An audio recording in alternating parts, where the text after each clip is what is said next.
Andre Rosiade menyinggung ada bakal calon presiden baca pres yang loncat ke sana kemari untuk mendapatkan jabatan tertentu. Berbeda dengan baca pres yang diusungnya, Prabowo Subianto bukan pemain impor yang pindah-pindah partai, tetapi teguh dalam garis perjuangan. Is it? Apakah ia harus berpamitan, ya kan? Toh cukuplah berpamitan kepada rakyat itu, kecuali kalau dia nggak berpamitan sama rakyat. Karena pada dasarnya yang memilihnya itu rakyat. Gerindra belum tentu tidak memanfaatkan Anies Baswedan. Paling tidak naiknya suara Gerindra ada juga pengaruhnya dengan Pilkada DKI, kan begitu. Nah sekarang kalau kita lihat misalnya apakah Prabowo kemudian dia bilang demi jabatan dan lain sebagainya. Besok pindah lagi ke Partai C karena ingin jabatan tertentu. Loh, yang ingin jabatan itu Prabowo atau Anies Baswedan? Prabowo meninggalkan basisnya, meninggalkan konstituennya, meninggalkan emak-emak untuk minta jabatan sama Presiden Jokowi. Dan sekarang dia menjadi good boy-nya istana.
Assalamualaikum warahmatullahi wabarakatuh. Sobat RH sekalian, jumpa lagi kita di channel yang keren ini. Keren cadas ya. Sobat semuanya, saya pakai topi RH channel ya, keren cadas. Ya sobat semuanya, kita lihat ini ada berita yang menarik ya, soal serangan lagi-lagi Gerindra terhadap Anies Baswedan. Ini kenapa ya? Kenapa enggak a fair competition saja? Kenapa harus menyerang? Tetapi persoalannya siapa yang ketar-ketir ya? Padahal survei terakhir dari Litbang Kompas kan Prabowo di atas Anies Baswedan. Lucu ya kalau kita lihat ya. Yang diserang kok malah Anies bukan Ganjar yang surveinya nomor 1. Harusnya kan Ganjar yang diserang oleh Andre Rosiade, karena secara teoritis Ganjar lah yang akan menghalangi Prabowo untuk menjadi presiden. Apakah karena surveinya abal-abal atau surveinya pesanan? Ya, kita nggak paham ya, karena Anies kan cuma nomor 3 dan menurut Litbang Kompas hanya 13% saja. Nomor 1 itu Ganjar Pranowo 25%. Tapi kenapa Anies yang disasar terus menerus ya? This is the question tentunya. Coba kita lihat ya. Andre Rosiade ungkit Anies dimodali Gerindra di Pilgub DKI setelah dipecat sebagai Mendikbud. Gini, kita itu ya bahasanya dimodali itu ini bukan dagang. Dia itu somebody. Kalau dia bukan somebody, nggak mungkin juga Gerindra akan menjagokan dia ya. Kita nggak tahu siapa yang memanfaatkan siapa yang menunggangi siapa. Sebagai contoh misalnya Nasdem. Kan nggak mungkin Nasdem itu mencalonkan Anies kalau Anies itu nggak populer, nggak smart, nggak punya peluang menang. Jadi sebenarnya Anies kah yang pangkal utamanya atau Nasdem kah? Toh Nasdem juga kalau nggak ada Anies kan dia nggak bisa nyalonkan siapa-siapa. Mau nyalonkan Ganjar diejek oleh PDIP. Menyalonkan selain Anies nggak naik elektabilitasnya. Mencalonkan Prabowo ketua umum partai lain kan. Jadi ini lucu nih teman saya Andre Rosiade ini ya. Tetapi nggak apa-apa ya. Nanti kapan-kapan kita undang Andre Rosiade ke sini ya. Coba kita lihat ya sobat era sekalian. Andre Rosiade ungkit Anies dimodali Gerindra di Pilgub DKI setelah dipecat sebagai Mendikbud. Oke, kita baca. Konten Jantim, Jakarta. Anggota Dewan Pembina Partai Gerindra, Andre Rosiade menyinggung ada bakal calon presiden baca pres yang loncat ke sana kemari untuk mendapatkan jabatan tertentu. Berbeda dengan baca pres yang diusungnya, Prabowo Subianto bukan pemain impor yang pindah-pindah partai, tetapi teguh dalam garis perjuangan. Is it? Oke. Kami punya kader terbaik yang dicintai rakyat dan diinginkan oleh rakyat. Nah, itu adalah Prabowo Subianto. Itu yang kami calonkan tanpa kami cari pemain impor yang mengutip. Ketua DPD Partai Gerindra Sumatera Barat itu juga menepis partainya tertutup untuk figur-figur potensial. Ia mencontohkan Anies Baswedan yang diusung Gerindra pada Pilkada DKI Jakarta 2017 lalu. Kalau kami partai tertutup, nggak mungkin dong Pak Jokowi dan Ahok kami dukung jadi gubernur DKI dulu. Nggak mungkin Mas Anies kita dukung jadi gubernur DKI, jelasnya. Andre lantas membeberkan fakta di balik kesuksesan Anies Baswedan. Meski sampai hari pasca purna tugas dari gubernur DKI, Anies Baswedan belum juga berpamitan kepada Prabowo yang mendukungnya di Pilkada hingga memutuskan menjadi bakal capres Nasdem. Habis dipecat Pak Jokowi, kami dukung, kami antarkan dan kami modalilah jadi gubernur DKI 2017 meskipun sampai sekarang nggak pamit ke Pak Prabowo, ujar Andre. Hari ini mungkin ikut partai A, besok dukung B, partai B, besok pindah lagi ke partai C karena ingin jabatan tertentu, pungkasnya. Jadi sahabat era sekalian, saya hanya ingin memancing loyalis Anies Baswedan ya. Kira-kira marah nggak mendengar pernyataan Andre Rosiade ini ya. Oke, dia jadi mengatakan gitu ya, Anies itu kutu loncat ya. Kalau kami hari ini mungkin ikut partai A, besok dukung partai B, besok pindah lagi ke partai C karena ingin jabatan tertentu, pungkasnya. Oke, this is a good point ya. Ayolah kita buka-bukaan ya. Oke, coba kita lihat Anies ya sama Prabowo. Anies Baswedan itu adalah tokoh non partai politik. Jadi dia bukan orang partai politik. Kalau bukan orang partai politik, maka nasibnya kan pasti ditentukan oleh partai mana yang mencalonkannya. Dan itu biasa aja. Ingat Ridwan Kamil. Ridwan Kamil itu awal-awal dicalonkan oleh PKS sebagai backbone awalnya. Tiba-tiba dicalonkan oleh Nasdem pada periode menjadi gubernurnya. Masuknya Golkar. Nggak ribut Andre Rosiade. Nanti kalau dia sudah menjadi ancaman Prabowo mungkin baru ribut ya. Oke, jadi Anies itu adalah sosok yang bukan belongs to any political party. Karena itu dia memang dependent. Kenapa dependent? Karena di Indonesia untuk menjadi calon presiden Anda harus diajukan oleh partai politik atau gabungan partai politik. Nggak bisa satu partai politik saja atau calon independen. Karena itu Anda dependent. As long as Anda bukan berasal dari politik, dari partai politik, Anda dependent. Sehebat apapun Gatot Nurmantio, Rizal Ramli, nggak bisa jadi calon presiden kalau nggak diajukan atau calonkan partai politik. Itu satu.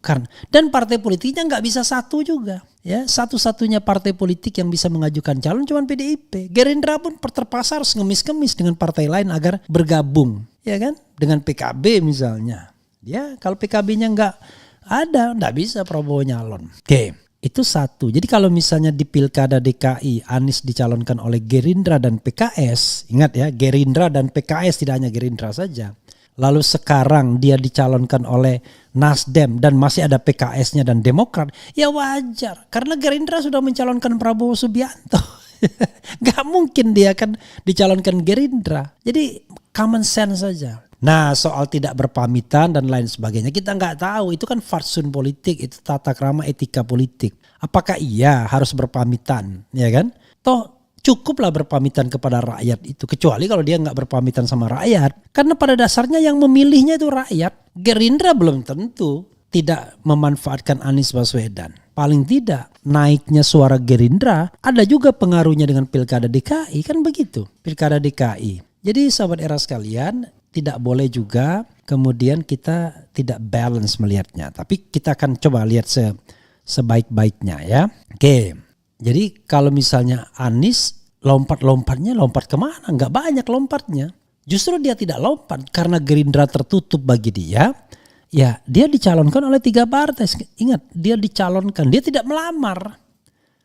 Kan beda itu yang namanya partai politik membuka lamaran calon presiden. Ada kan yang buka lamaran, dia nggak melamar.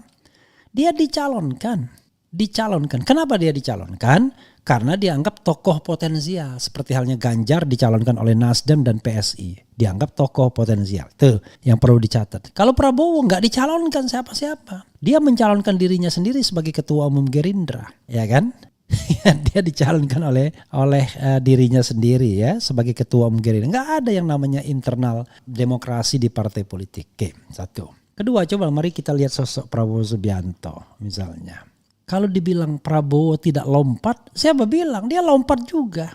Lucu sebenarnya Andre Rosiade. Pada tahun 2004, Prabowo Subianto ikut yang namanya konvensi Partai Golkar. Kan begitu, kalah dia. Setelah ikut konvensi Partai Golkar, lalu dia mendirikan Partai Gerindra. Ikutlah pemilu tahun 2014 dan sebelumnya 2009. Lumayan sukses. Ya kan? Lumayan sukses dia. Jadi bersama dengan Demokrat yang booming, lumayan sukses. Nggak salah juga. Kalau sekarang dia tetap di Gerindra, wajar dia ketua umum Gerindra. Nggak mungkin dia lompat ke partai lain kan. Dia ketua umum Gerindra, tapi ingat dia juga pernah lompat dari Golkar ke Gerindra mendirikan partai sendiri. Surya Paloh juga pernah lompat, ya kan? Dari awalnya Hanura, ya kan? Tiba-tiba kemudian mendirikan Nasdem. Dulu kan Wiranto, Surya Paloh, Haritanu kan menjadi satu. Waktu itu Nasdem itu bukan Surya Paloh awalnya kan. Nah, tiba-tiba kemudian Haritanu memperkuat Hanura, awalnya dia di Nasdem juga. Dan sekarang dia mendirikan Perindo. Jadi malah lompatnya 3 dari Nasdem ke Hanura ke Perindo. Jadi yang namanya lompat-lompat itu bagi partai politik, kader partai politik biasa. Apalagi kalau dia bukan kader partai politik yang dia tidak belongs to any political party ya. Nah sekarang kalau kita lihat misalnya apakah Prabowo kemudian dia bilang demi jabatan dan lain sebagainya. Besok pindah lagi ke partai C karena ingin jabatan tertentu. Loh, yang ingin jabatan itu Prabowo atau Anies Baswedan? Prabowo meninggalkan basisnya, meninggalkan konstituennya, meninggalkan emak-emak untuk minta jabatan sama Presiden Jokowi. Dan sekarang dia menjadi good boy-nya istana. Agak berbeda ya. Nah, tetapi semuanya itu overall saya mengatakan Anies ya baik, Prabowo ya baik. Jadi ini adalah strategi mereka, pilihan mereka yang akan nanti dibuktikan. Asal pemilunya fair ya. Strategi siapa yang paling benar? Strategi Anies Baswedan menjauh dari istana. Strategi dari Prabowo Subianto mendekat ke istana. Nah nanti siapa yang akan terbukti strateginya yang benar. Yang jelas sekarang Prabowo merasa yakin bahwa dia akan menang kalau dia di-endorse oleh istana. Makanya dia puji-puji Presiden Jokowi. Anies dia yakin menang kalau dia membawa tema perubahan, change and continuity. Nah, nanti kita lihat siapa yang sesungguhnya unggul di antara dua ini. Asal tadi pilpresnya fair, tapi kalau pilpresnya nggak fair, ya ibarat kata siapapun anyone bisa jadi presiden kalau seandainya dicurangi ya, main curang, kemudian suara ambil sana ambil sini dan lain sebagainya. Nah, mudah-mudahan pilpresnya jujur dan adil. Nanti kita akan lihat siapa yang sesungguhnya dimaui rakyat. Dalam konteks ini, siapa yang sesungguhnya ketar-ketir? Kalau lihat survei Litbang Kompas terakhir, harusnya ketar-ketir kubu Anies dong. Karena dia kecil, nomor 3. Prabowo masih nomor 2. Dan justru Andre harus serang Ganjar. Ya, agar Ganjar tidak dicalonkan oleh PDIP. Karena menurut Litbang Kompas dialah yang akan mengalahkan Prabowo, bukan Anies Baswedan. Anies malah kalah sama Prabowo. Begitu sobat era sekalian ya. Walaupun dalam konstelasi terakhir terlihatnya Anies sebagai the common enemy, musuh bersama. Sampai kemudian akhirnya Prabowo berhadapan sama Ganjar dan kemudian cakar-cakar, baru di situ kemudian akan diarahkan serangan kepada Ganjar. Jadi sekarang ini menyerang Anies dulu ya. Kalau Anies tersingkir baru kemudian mereka akan bertarung sesama Jokowi's men ya, karena jamak jadi mens ya, bukan men. Itu sobat era sekalian analisisnya. Dan dalam politik ya bukan baik dan benar ya. Dalam politik akhirnya ya kita lihat siapa yang paling jitu di dalam membuat siasat ya, dalam membuat taktik begitu ya. Quick Kian Gi ya, saya mendapatkan selebaran ini apakah itu dari Kwi Kian Gi atau tidak, tetapi pesannya itu menurut saya penting dan perlu kita sampaikan pesan ini, yaitu pesan untuk sama-sama menjadi pengawas rakyat agar pemilu itu bisa dijamin berlangsung secara jujur dan adil. Jadi yang paling penting adalah pesannya ini, tolong ditampilkan ini ya, di sini ya. Jadi yang paling penting adalah pemilunya jujur dan adil. Jadi bukan siapa yang menang itu kan soal nasib ya, tetapi yang paling penting adalah bagaimana pemilu itu bisa berlangsung secara jujur dan adil. Ini ada foto Kwi Kian Gi, ada Laskar TPS. Harus ada gerakan rakyat menyambut perubahan dengan cara jaga TPS. Bawa buku, bawa HP, bawa kamera untuk merekam hasil penghitungan suara di setiap TPS. Jangan sampai ada satu TPS pun yang terlewatkan tanpa pengawasan rakyat. Jangan tanggung dalam berjuang, harus tuntas. Kwi Kian Gi ya. Nah ini, ayo daftar jadi Laskar TPS, WA ke nomor, ada nomornya di sini ya, 0812 1175 5885. Itu sobat era sekalian ya, kita ingin pemilu yang jujur dan adil, itu yang paling penting. Kapan lagi bangsa ini jujur dan adil? Oke. Assalamualaikum Bang RH, kenapa orang-orang suka menyerang Anies sementara Anies nggak pernah nyerang orang? I don't know exactly, mungkin orang takut. Orang takut dengan bayangannya sendiri ya. Jadi yang paling kacau itu adalah orang takut dengan bayangannya sendiri. Jadi dia yang kemudian berpikir kalau Anies jadi presiden akan begini-begini, nggak ada itu bayangannya sendiri. Saya jamin kalau Anies jadi presiden gak akan Indonesia berubah menjadi negara, katakanlah negara Islam atau negara lain. Tetap aja negara Pancasila.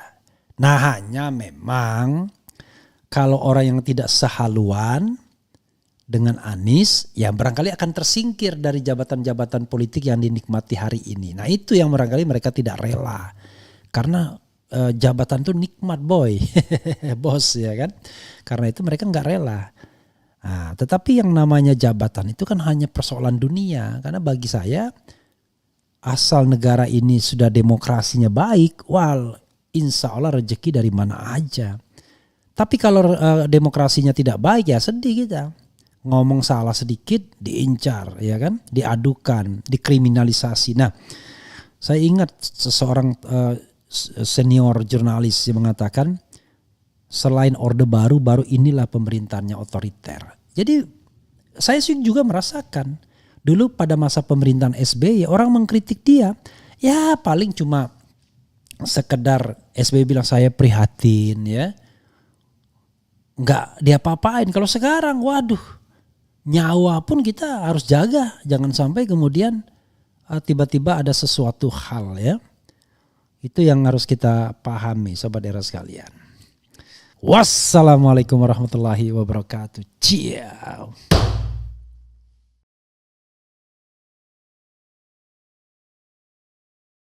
Assalamualaikum warahmatullahi wabarakatuh. Sobat RH sekalian. Jumpa lagi kita di channel yang keren ini. Keren cadas ya. Sobat semuanya, ini menarik ya mengenai pernyataan dari Partai Gerindra yang mengaku berdarah-darah ya mendukung Anies Baswedan dan kemudian merasa Anies mengkhianati karena tidak lapor ke Prabowo Subianto ketika dicalonkan sebagai presiden ya. Padahal baru sepihak Partai Nasdem saja sesungguhnya ya. Coba kita bacakan, ini ada tanggapan dari Demokrat. Menarik ya, tanggapan dari Demokrat. Yaitu Gerindra ngaku berdarah-darah dukung Anies di DKI, langsung diskakmat kubu Demokrat. gaya lutong berdarah-darah pret ya, luar biasa ya. Sebagaimana dilansir oleh wartaekonomi.co.id. Coba kita bacakan ya. WE Warta Ekonomi Newsworthy Jakarta. Politikus Partai Demokrat Taufik Rendusara mengomentari kekecewaan kader Partai Gerindra Andre Rosiade lantaran Anies Baswedan maju sebagai calon presiden 2024. Dalam sebuah acara, Andre mengungkit dukungan Prabowo Subianto untuk Anies Baswedan pada saat mencalonkan diri sebagai Gubernur DKI Jakarta tahun 2017 lalu. Bahkan Andre mengatakan dukungan kepada Anies dilakukan dengan berdarah-darah. Kendati demikian, ia tetap menghormati Anies yang memutuskan untuk maju sebagai calon presiden. Hanya saja menurut Andre, seharusnya Anies mengatakan niatnya ke Prabowo, lantaran Prabowo juga sudah menganggap Anies sebagai kader Gerindra. Menanggapi hal tersebut, Taufik mempertanyakan keberadaan fraksi Gerindra saat kebijakan Anies diserang di rapat-rapat komisi. Ia mengatakan justru yang sering membela Anies saat itu adalah fraksi Demokrat, bukan Gerindra yang merupakan partai pengusung. Di mana suara fraksi Gerindra Jakarta selama kebijakan Anies diserang dalam rapat-rapat komisi. Ada juga yang sering belain malah fraksi Demokrat, ujar Taufik, dikutip Newsworthy dari akun Twitter pribadi pada Rabu 7/12. Tapi ya dan tidak ya, karena secara perseorangan wakil ketua DPRD dari Partai Gerindra Taufik ya itu sering sekali membela Anies Baswedan, tetapi memang pembelaannya bersifat personal dan malah dia diberhentikan dari Partai Gerindra karena mendukung Anies Baswedan. Jadi itu soalnya ya. Jadi Partai Gerindra sendiri tidak menunjukkan intention untuk membackup atau mendukung Anies sebagai orang yang diberikan tiket. Oke, dan bahkan wakil ketua DPRD Taufik ya bahkan diberhentikan hanya karena condong atau mendukung Anies Baswedan. Oke, sobat RH sekalian, suka saya kata-kata gaya lutong. Gaya lutong. Betawi banget ya. Gitu. Kemudian partai pecundang dulu dibela mati-matian, malah nyebrang mental gembel, musnahkan dan tenggelamkan karirnya biar jadi tukang andong saja udah punya modal kuda ini ya. Pak Fadlizon yang bisa dipercaya di Partai Gerindra saat ini. Kalau yang lain kebanyakan sudah jadi penjilat yang bisa merusak demokrasi dan kurang kuatnya oposisi. Ya memang yang jadi masalah adalah di Gerindra itu justru ada orang yang sepertinya tidak sepenuhnya pro Gerindra, tetapi mendapatkan jabatan yang strategis. Itu sudah menjadi pembicaraan umum ya. Orang tersebut yang dianggap it is like double ya. Not only belongs to Gerindra but also belongs to another party ya. Kemudian Pak Anies is the best. Bapak Anies selama menjabat gubernur suara Gerindra nggak kedengaran ya, nggak kedengaran. Kemudian Wowo dulu suka kritik keras Jokowi tapi sekarang malah menyembah Jokowi dan membohongi dan mengkhianati ulama, ustadz, emak-emak dan sebagainya. Selain itu dia juga melaporkan Bang Edi dengan menggunakan bawahannya ya. Edi Mulyadi ya. Pak Anies is the best. Bapak Anies selama menjabat gubernur suara Gerindra nggak kedengaran, bahkan dibully pun Bapak Anies Gerindra malah mingkem. Chasing aja militer tapi mental pecundang. Oh casing aja militer tapi mental pecundang, dikasih jabatan menteri aja manut, apa buat ganti uang kampanye. Go Anies. Itu saja sobat era sekalian, kita akan lanjutkan dengan isu-isu lainnya ya. Wassalamualaikum warahmatullahi wabarakatuh. Ciao.